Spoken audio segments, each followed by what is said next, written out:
तीन लाइन कवि जी भाव लिखत हैं कैसे।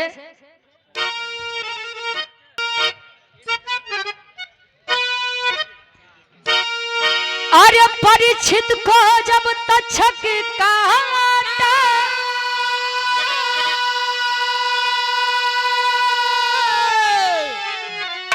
अरे छाया राज में था सन्नाटा,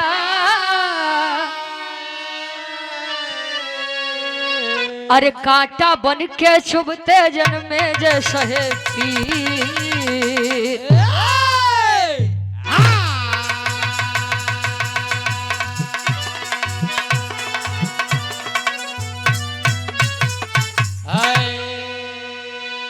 एक नई कहानी आप सबके बीच में आशा नहीं पर विश्वास है कि कहानी शीशा के जैसा साफ हुई। महाभारत से लोग तमाम प्रसंग आते हैं। केहू कर्ण के कहानी गाई, केहू अर्जुन जी के घमंड गाई, केहू खाटू श्याम के उत्पत्ति गाई, और केहू कलयुग के आगमन गाई। उम्मीद बा की कहानी थोड़ा हट के रही आप सबके बीच में।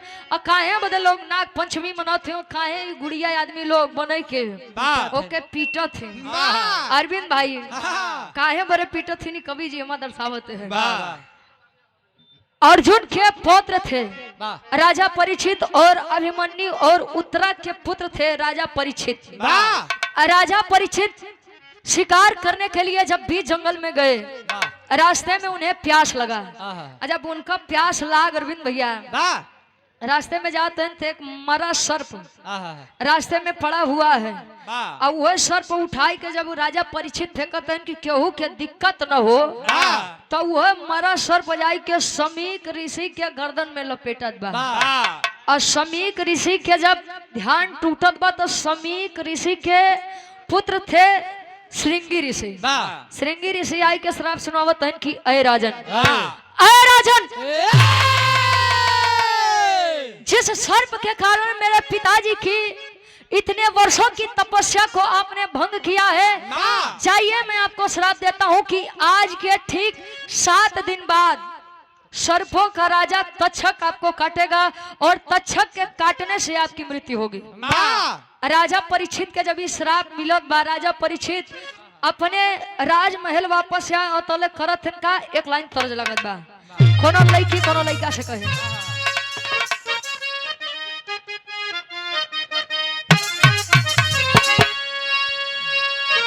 अरे मेरा महबूब,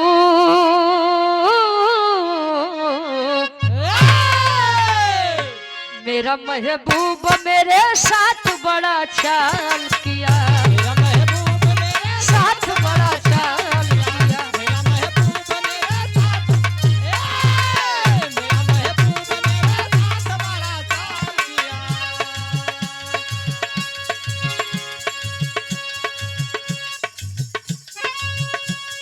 तो मेरा महबूब मेरे साथ बड़ा चाल किया, चाल किया। प्यार मांगा था, प्यार मांगा था, झोली में गम को डाल दिया। प्यार मांगा था, झोली में गम को डाल दिया। प्यार मांगा था, झोली में, प्यार मांगा था, झोली में गम को डाल दिया। और यहाँ राजा परीक्षित के जब श्राप मिला, राजा परीक्षित अपने पुत्र जन्मेजय को पूरा राजपाट संभाल करके, अभिमन्यु और उत्तरा के पुत्र थे राजा परीक्षित, और राजा परीक्षित के पुत्र थे राजा जन्मेजय। राजा जन्मेजय को जब सारा कारभार संभाल करके वो चल दिए मोक्ष की तलाश में, तब कवि जी लिखते हैं कैसे।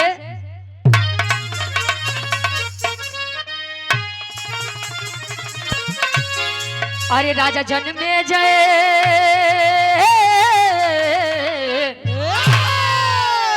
राजा जन्मेजय ने जब राज को संभाला है, राजा जन्मेजय ने जब राज को संभाला है, राजा जन्मेजय ने जब राज को, राजा जन्मेजय ने जब राज को संभाला है,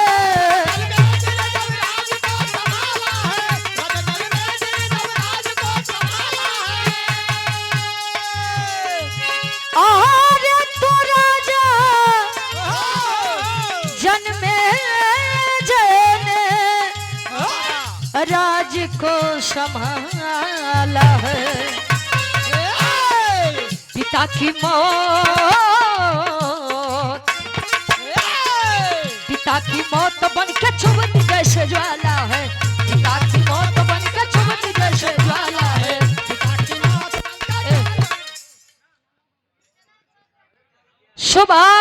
सुभाष मिस्त्री जी शाहपुर कसिया से आपके द्वारा 100 रुपया बहुत बहुत धन्यवाद। और एक कल्लू खोआ व्यापारी नहर ददौली दूध दही पनीर केक के लिए संपर्क करें भैया के द्वारा सादर 100 रुपया बहुत बहुत धन्यवाद। अशोक कुमार यादव ग्राम दारापुर से सादर 200 रुपया बहुत बहुत धन्यवाद। और आप नौशाद भाई आपके द्वारा सादर 100 रुपया बहुत बहुत धन्यवाद। अच्छा उनौ के हाँ ठीक बा बढ़ जा भैया आशीर्वाद के चारे कि हम अपनी कला में कामयाब रहे। खाए राजा जनमेजय ने जब राज्य को संभाला है और पिता की मौत बन के चुभती जैसे ज्वाला है। राजा जनमेजय जब राज्य को संभाले जरा आप लोग विचार करिए। जब यह श्राप मिला मृत्यु के ठीक 7 दिन पहले राजा परीक्षित गंगा तट पर सुखदेव ऋषि के पास आए जहां पर उन्होंने श्रीमद् भागवत कथा का ज्ञान प्राप्त किया और मोक्ष को प्राप्त किया। राजा जनमेजय के जब इतनी बतिया पता चले कि हमारे पिता के मौत ऐसे नहीं बल्कि श्रृंगी मुनि ने जब श्राप दिया था कि राजा तक्षक के काटने से आपके पिता की मृत्यु होगी, बदले की आग राजा जनमेजय के मन में उठत बा। अतल करत इनका कहानी के शुरुआत हरे से बा नजर के भाव लगत बा। अरे भैया और हमारे बड़े भाई सिंगर राजकुमार यादव जी बड़े अच्छे कलाकार हैं, बड़े सुंदर कलाकार हैं और जहां भी मिलते हैं भाई बड़ा प्यार बड़ा सम्मान देते हैं। और हमारे बड़े भाई रवि यादव जी सभी के द्वारा यह सुंदर माला अंगवस्त्र और ढेर सारा माया पुरस्कार। और ये सीमा दीवान से अच्छा ये आपके भी द्वारा ढेर सारा सम्मान बहुत बहुत धन्यवाद। माई भगवती हर मोड़ पे तरक्की दें, आपके ऊपर परिवार और ईश्वर की कृपा दोनों बरकरार रहे। बहुत बहुत धन्यवाद। आई कहानी की शुरुआत बा।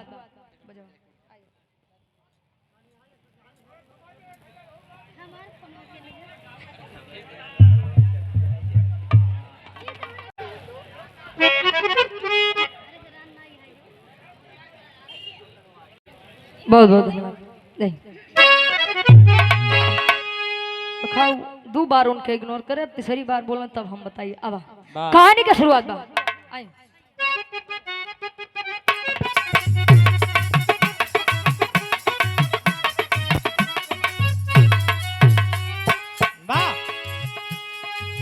पिता परीक्षित, पिता परीक्षित को जब उनको याद आती है, पिता परीक्षित को जब उनकी याद आती है, तड़पता दिल है और बाहें फड़क जाती हैं।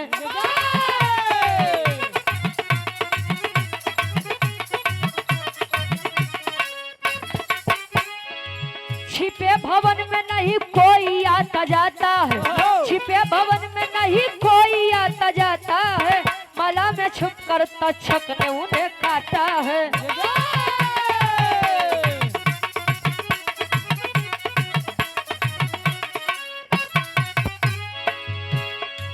बदला चुकाने का भवन में तब आया है, कहाँ छुपा है तब पता यह लगाया है।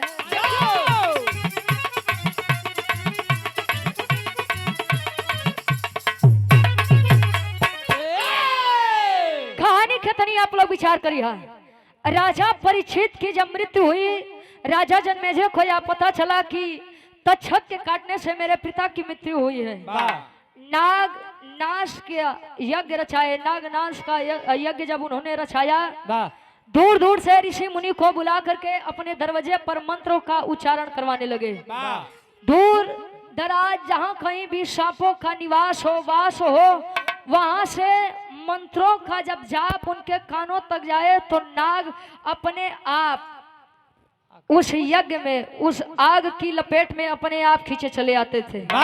अच्छा यावत धीरे धीरे हर जगह से जब सांप वही अग्नि में आई के कूदत है ना मृत्यु होत बा, तक्षक के ई बात के बड़ा चिंता सतावत बा कि अगर ऐसे न रही तो जान ला हमरे पूरे नाग वंश के विनाश हो जाई। जब नाग वंश के विनाश हो जाई तो हमके बड़ी तकलीफ हुई।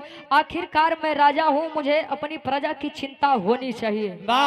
इतनी बतिया जब सोचते हैं ना राजा जन्मेजय के दरवाजे नाग नाश के यज्ञ रचात बा, यज्ञ जारी बा। अतले होत का एक लाइन तर्ज लगत बा, कैसे?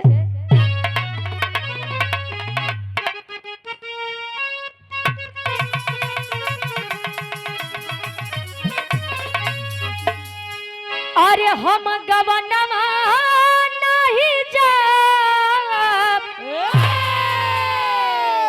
अरे हम गवनवा नहीं जा, हम गवनवा नहीं जा, हम गवनवा नहीं जा, तब पीछे पड़ल अहिर बेईमानवा, हम गवनवा नहीं जा, पीछे पड़ल अहिर बेईमानवा,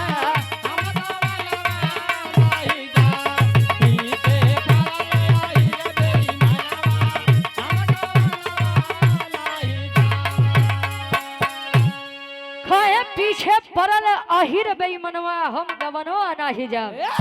कवि जी तर से बढ़िया फौज में लिखते हैं कैसे? अरे मन यज्ञनिया बरसना, अरे मन यज्ञनिया बरसना, मन अग्निया बरसना, मन अग्निया बरसना, कैले नाग नाश के जतनिया, मन अग्निया बरसना, मन अग्निया बरसना।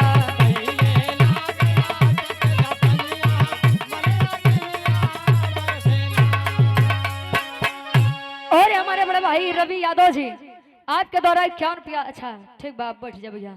ए भैया कहे मन अग्निया बरसेना, कैले नाग नाश के जतनिया, मन अग्निया बरसेना। तरह तरह के मंत्र उच्चारण होत बा, हर जगह से नाग जब आवत है आया हर नाग नागिन के जोड़ा विचार करत है, जाई के मंदिर में अरदास करत है कि महतारी अगर ऐसे न रही त ना त नाग वंश बची और ना त नाग वंश के राजा तक्षक बची हैं। और धीरे धीरे अगर ऐसे न होए महतारी तो हम लोग कहाँ जाबे? जब यो होत बा तले तेरी के भाव लगत बा। कवि जी लिखत है कैसे? और 100 रुपया शिव बहादुर बीडी से आपके द्वारा 100 रुपया बहुत बहुत धन्यवाद। तेरी के भाव लगत बा कैसे?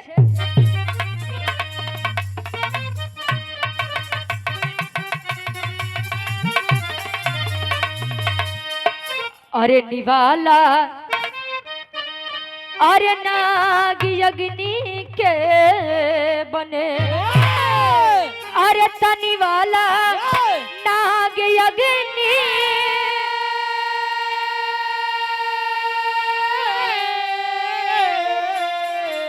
अरे निवाला नाग अग्नि के बने, तक्षक मिला अभी ना जो है विषधर काला, यार हो काला, यार हो काला,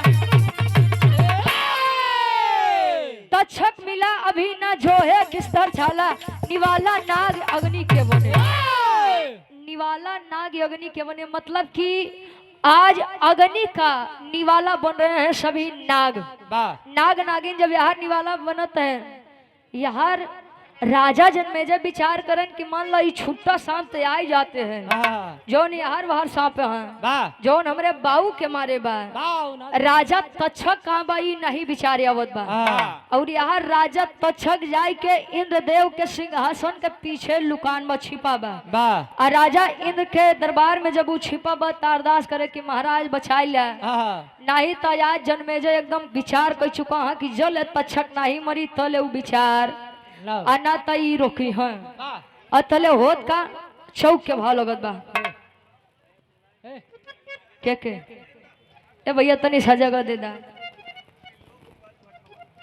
त्रिलोक तिवारी भट्ठा वाले आपके द्वारा सादर 100 रुपया बहुत बहुत धन्यवाद आशीर्वाद के चाह रही। चौक के भाव लगत बा। राजा इंद्र के दरबार में राजा परीक्षित को जो सांप काटा था तक्षक वंश का नाग कह रहा है, क्या कहे?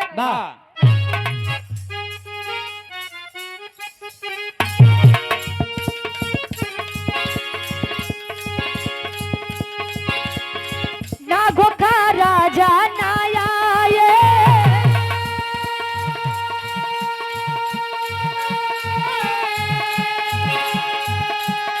जन्मे जाए तब करे विचार,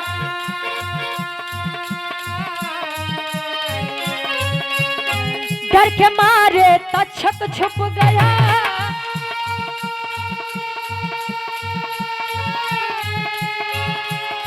जहां इंद्र का है दरबार।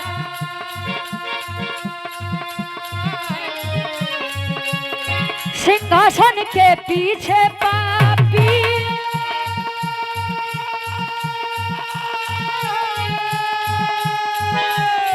बनकर बैठा है गद्दा,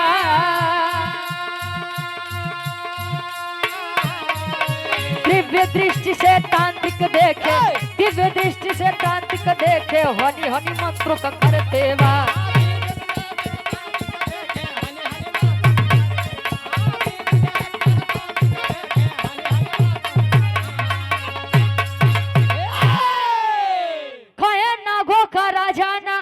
जन्मे जाए तब करे विचार, राजा जन्मे जाए विचार करे, तांत्रिक ऋषि मुनि संतों से कहे कि महाराज जिनसे हमारा बदला है वो तो अभी तक आए नहीं, तो इन नागों को मार करके हमें क्या मिलेगा। अय्याहर जब मंत्र के वाणी राजा परीक्षित के द्वारा काटे गए, उस तक्षक नाग के कानों तक जात बा, तले इंद्र जी के सिंहासन लपेट के राजा इंद्र सहित जब नाग के लपेट में, अग्नि के लपेट में आवत बा, देवी देवता एकदम परेशान कि रे महाराज श्राप खाली तक्षक के मिला बा, जन्मेजा मारे खाली तक्षक के चाहता, ई त देवता के राजा इंद्र के लई जात बा लपेटत बा, महाराज कुछ कर नहीं तो आज इंद्रदेव जान ले अग्नि के आहार बनी जाएंगे। आहार नाग नागिन के जोड़ा आ करके माई मनसा के दुवरिया अरदास करे कि माई हम अपने राजा के लिए आप सभी से और आपसे आज विनती करते हैं, और जब तक आप हमारी विचारों को वाणियों को नहीं सुनेंगी तब तक हम आपके दरवाजे से नहीं जाएंगे। नाग नागिन अपन फन पटकत है माई मनसा के मंदिर के सामने। अहोद का बिरहा के आखिरी तर्ज लगत बा। ई गीत के स्वर्गीय गुरु हैदर अली गुरु जी बड़ा लहाई के गाँव है। कैसे?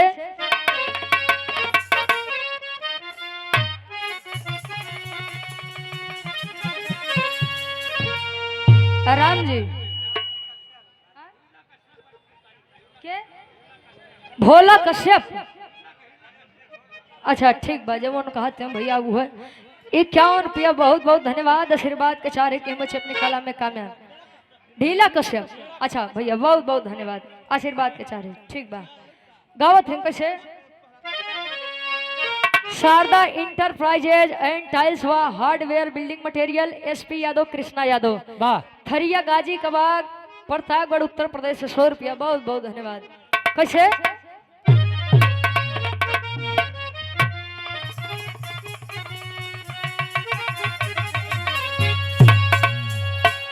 अरे तुलसी जपेला हरिना,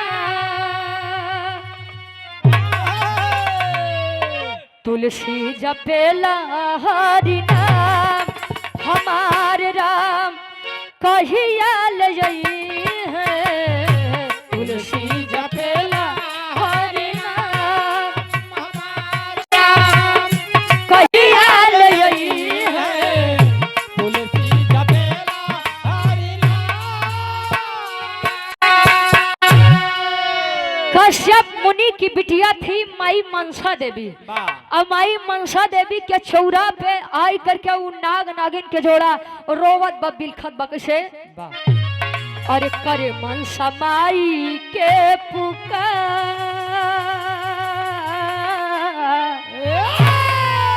करे मनसा माई के पुकार, गुहार हमारी लागो जननी हो।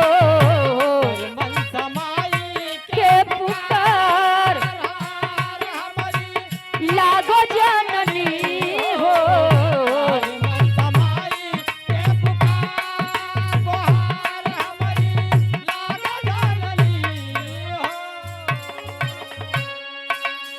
कहे करे मनसा माई के पुकार गुहार हमारी लागो जननी हो। मातारी ये विश्वास है बात कि हम लोग आप तक आ गए, हमरे वंश के नाश हो गया, आधा से ज्यादा खाली हमारा राजा साहेब बचा है, खाली हम दो प्राणी बचा है। हम दो प्राणी मर जाए वो चले, लेकिन हमारे राजा परीक्षित राजा तक्षक के आप लोग बचा ला। रो तंक से आज मोरे राजा के बचाइला परनावा, सिरवा पे पटके उनके टूट गईल फनावा, टूट गईल फनावा।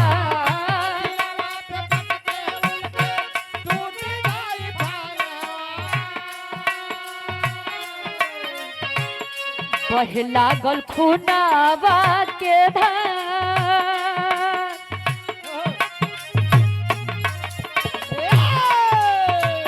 बहे लागल खुनावा के धार, गुहार हमारी लागो जननी हो, गुहार हमारी लागो जननी हो।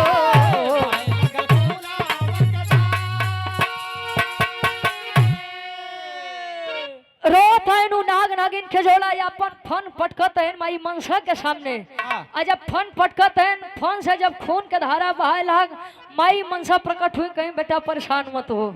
अगर तुम लोगों ने सच्ची श्रद्धा दिखाई है मेरे इस दरवाजे पर, तो जरूर से जरूर आपकी इस निवेदन, आपकी इस प्रार्थना को मैं जरूर स्वीकार करूंगी।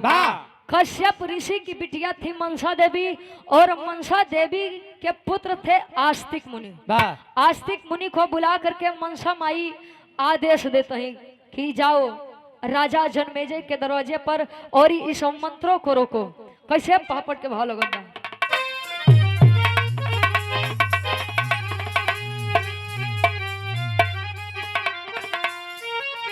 अरे आस्तिक अपने बेटवा के अरे बोलाई मनसा माई हो, अरे आस्तिक अपने बेटवा के बुलाई मनसा माई हो, त नाग वंश के जिंदगी ली बचाई मनसा माई हो।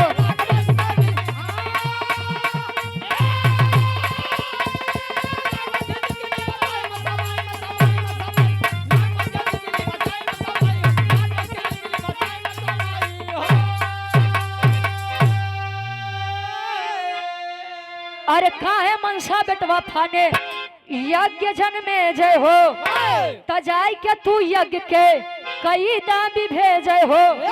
अरे हमारे दिलवा के सपना सजाई मन समाई हो, नाग वंश के जिंदगी ली बचाई मन समाई हो। और मुकेश यादव उर्फ काना भाई बाबू पट्टी से भावी जिला पंचायत सदस्य गौरा द्वितीय से 51 रुपया, बहुत बहुत धन्यवाद।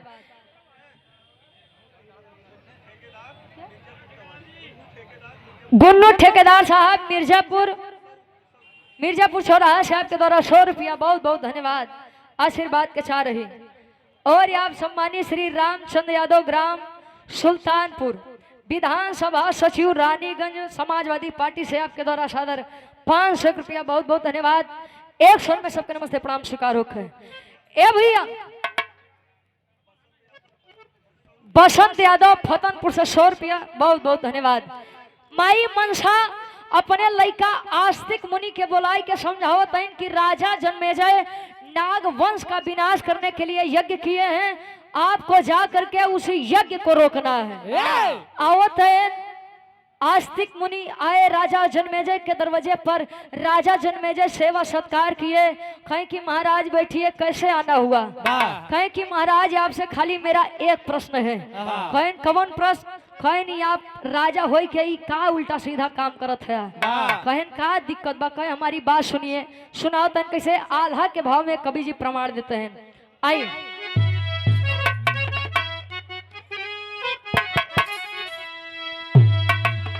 अरे हो ही लागल मंत्रवा से मंत्र के लड़ैया बाबू, यज्ञ के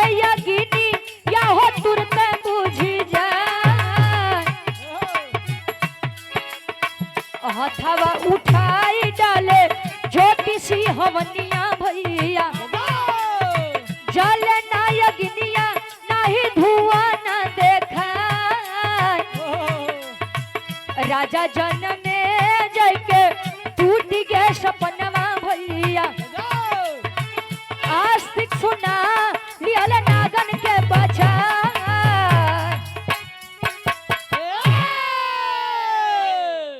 आस्तिक मुनि आए और राजा जनमेजय से खाली एक बात कहें कि महाराज अगर गलती तक्षक की है तो गलती आपके पिता की भी गलती अगर ना होती तो खाए सिंगी मुनि उन्हें श्राप देते। और अगर आपको मारना ही है तो खाली तक्षक को मारिए, आखिर इन बेकसूरों को आप क्यों मार रहे हैं। इतनी बतिया जब राजा जनमेजय सुने तो उन्हों के याद आए कि महाराज अगर गलती केहू एक करेबा तो ओकर सजा काहे सब हो गए। यज्ञ को वही समय रोक दिए। जरा आप लोग विचार करिए, हरे कवि जी एक प्रमाण देते हैं। नाग नाश के यज्ञ में एक सांप गया था जो आधा जला था और आधा नहीं जला था। अब आप लोग चला जा प्रयागराज में, वही के लोग बड़े शिवाला कई के पूजा थी, बड़ा शिवाला। अरविंद भैया तो हमारे प्रयागराज के हैं, अगर आपका होगा तो वह बड़ा शिवाला वह बा कि जोने यज्ञ में आधा सांप उजला रहा ना, वो आधा सांप जौन तक्षकेश्वर नाथ मंदिर के नाम से भी प्रसिद्ध बा प्रयागराज में। आज मनसा माई आस्तिक मुनि नागन के उद्धार करें, और जब नागन के उद्धार करें तब वो दिन और उस समय रहा कैसे। आखिरी में कवि जी प्रमाण देता है, खड़ी के भाव लगत बा। आई और क्या पिया मुकेश भाई कान्हा भाई भावी प्रधान पद के प्रत्याशी हैं गौरा द्वितीय से, आपके द्वारा 51 रुपया बहुत बहुत धन्यवाद। खोवन दिन रहे जब आस्तिक मुनि नागन के उद्धार करे रहे कैसे।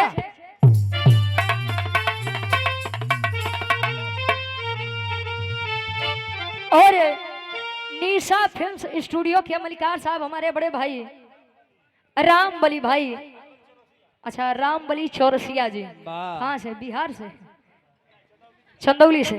निशा फिल्म्स स्टूडियो के मलिकार साहब बड़े भाई हमारे राम बली भाई के द्वारा 100 रुपया बहुत बहुत धन्यवाद। आशीर्वाद के चारे के बच्चे अपनी कला में कामयाब रहे। आई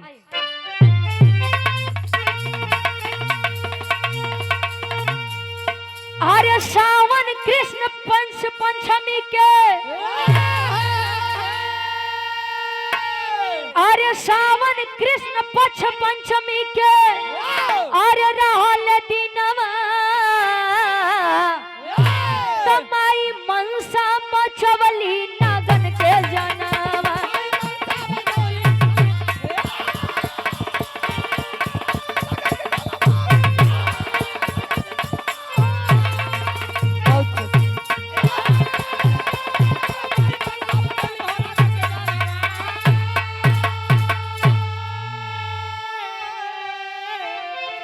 अरे मनसा माई कैलिन नागन के उद्धार हो, जनमेजय के सपना नहीं हुआ साकार हो।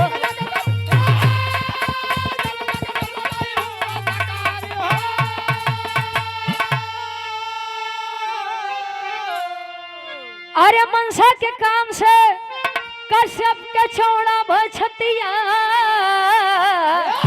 तो मनसा माई बचवली नागन के जन।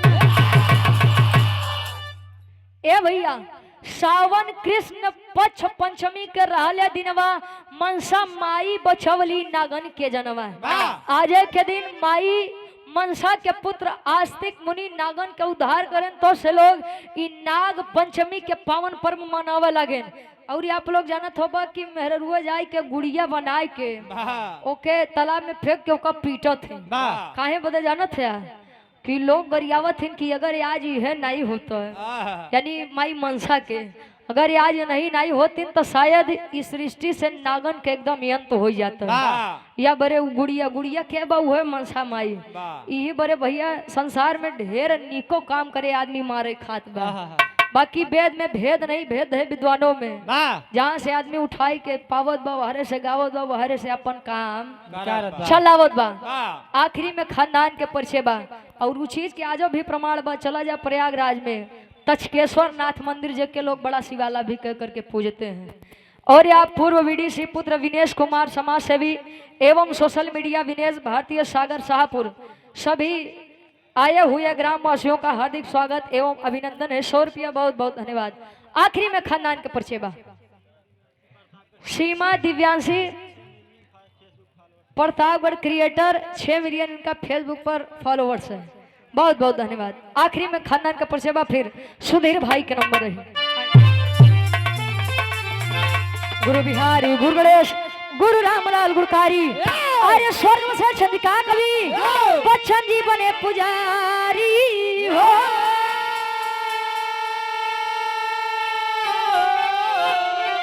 और निवाला नाग अग्नि के बने गाँव में रुचि अब दई दया आशीर्वाद निवाला नाग अग्नि के बने।